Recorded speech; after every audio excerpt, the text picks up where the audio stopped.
সব মামলা থেকে খালাস তারেক রহমান। দুর্নীতির মামলায় বিএনপি ভারপ্রাপ্ত চেয়ারম্যান তারেক রহমান ও তার স্ত্রী ডাক্তার জুবাইদা রহমানকে খালাস দিয়েছেন হাইকোর্ট। বুধবার বিচারপতি মোহাম্মদ খসরুজ্জামানের একক হাইকোর্ট বেঞ্চ এ রায় ঘোষণা করেন। এর মধ্য দিয়ে সব মামলার দ্বন্দ্ব ও সাজামুক্ত হলেন তারেক রহমান। গত সোমবার শুনানি শেষে আপিলের রায় দিতে ২৮ মে দিনটি ধার্য করেছিলেন উক্ত আদালত। আদালতে দুর্নীতি দমন কমিশনের পক্ষে ছিলেন আইনজীবী আসিফ হাসান, আপিলের পক্ষে ছিলেন আইনজীবী এস.এম. শাহজাহান, কায়সার, কামাল ও জাকির হোসেন ভূঁইয়া। রাষ্ট্রপক্ষে ছিলেন deputy attorney general Mohammad Abdul Karim. আইনজীবী এস.এম. শাহজাহান বলেন, যে সম্পত্তিগুলো তারেক রহমান নামে দেখানো হয়েছে একটাও জ্ঞাত আয় বহির্ভূত না, অসাধু না। একটা টাকা বা একটা সম্পত্তিও বাংলাদেশের বাইরে না। বাংলাদেশের বাইরে এই পরিবারের কোনো ঠিকানা নেই। গত ১৪ মে ডাক্তার জুবাইদা রহমানের ৩ বছরের কারাদণ্ডের রায়ের বিরুদ্ধে দায়ের করা আপিল শুনানির জন্য গ্রহণ করেছিলেন হাইকোর্ট। একই সঙ্গে জরিমানা স্থগিত করে ওই দিন আপিল নিষ্পত্তি না হওয়া পর্যন্ত তাকে জামিন দেওয়া হয়।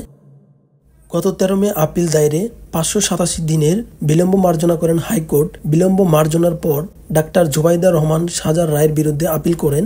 সম্পদের তথ্য গোপন ও জ্ঞাত আয় বহির্ভূত সম্পদ অর্জনের অভিযোগে ২০০৭ সালে ২৬ সেপ্টেম্বর তারেক রহমান, জুবাইদা রহমান ও তার মা সৈয়দা ইকবাল মান্দো বানুর বিরুদ্ধে রাজধানীর কাফরুল থানায় মামলা করেন দুদক। এই মামলার বিচার শেষে ২০২৩ সালের ২ আগস্ট জ্ঞাত আয় বহির্ভূত সম্পদ অর্জনের অভিযোগে তারেক রহমানকে ২ ধারায় মোট ৯ বছর এবং তার স্ত্রী ডাক্তার জুবাইদা রহমানকে ৩ বছরের কারাদণ্ড দেন ঢাকা মহানগর জ্যেষ্ঠ বিশেষ জজ আদালতের তৎকালীন বিচারক মোহাম্মদ আসাদুজ্জামান। রায়ে দুর্নীতি দমন কমিশন আইন ২০০৪ এর ২৬ ধারায় তারেক রহমানকে ৩ বছর এবং ২৭ ধারায় ৬ বছরের কারাদণ্ড দেওয়া হয়। পাশাপাশি তাকে ৩ কোটি টাকা জরিমানা করা হয়। জুবাইদা রহমানকে ২৭ ধারায় ৩ বছরের কারাদণ্ড ও ৩৫ লক্ষ টাকা জরিমানা করা হয়। পরে এক আবেদনের পরিপ্রেক্ষিতে সরকার নির্বাহী আদেশে তার সাজা ১ বছরের জন্য স্থগিত করা হয়। ২০০৮ সালের ১১ সেপ্টেম্বর স্বামী তারেক রহমানের সঙ্গে লন্ডনের উদ্দেশ্যে দেশ ছাড়েন ডক্টর জুবাইদা রহমান। ১৭ বছর পর চলতি বছরের ৬ মে শাশুড়ি খালেদা জিয়ার সঙ্গে বাংলাদেশে ফিরে আসেন তিনি।